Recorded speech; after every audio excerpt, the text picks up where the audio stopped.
I was appointed to be chaplain to Robben Island prison, while I was also a very young minister, ministering to a congregation at Camps Bay and one at Milnerton.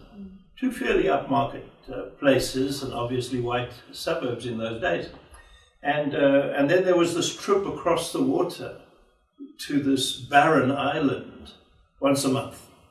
And the contrast could not have been more stark. And it began really on the boat, because prison warders were often returning, you know, from a weekend off or from a Saturday off or something like that.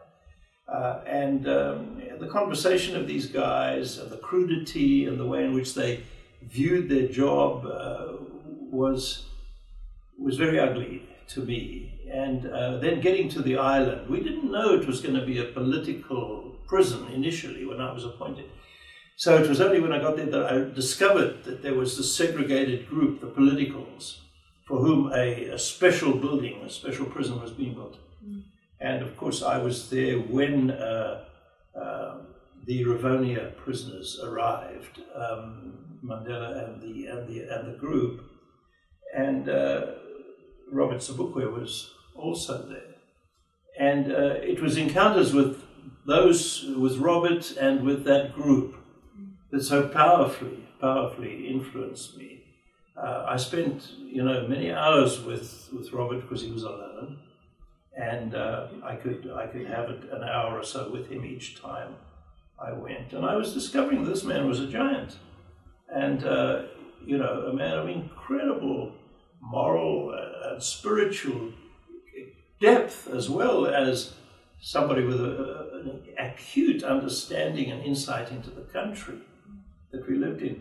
And here was this amazing human being locked up because he was seen as a threat by the people who were running our country at the time.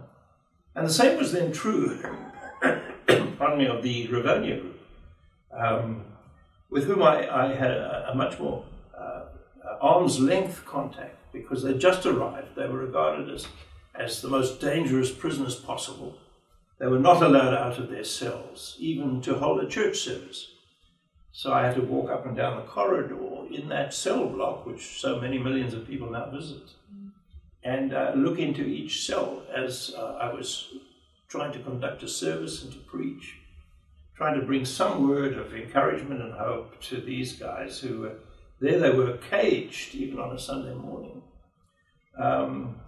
But again, you got a sense of the caliber of these human beings. And the idea that Robert said to me once, I apologized to him as I left. I said, I feel terrible that I'm going back to Cape Town, I'm going back to freedom, and you are locked up here. And he said, Peter, and he actually looked across the water, because at that time he lived in a hut that faced Cape Town. And he looked across the water and he said, Peter, I'm not the prisoner, they are. I'm a free man. And you sensed that was where greatness could come from in our country.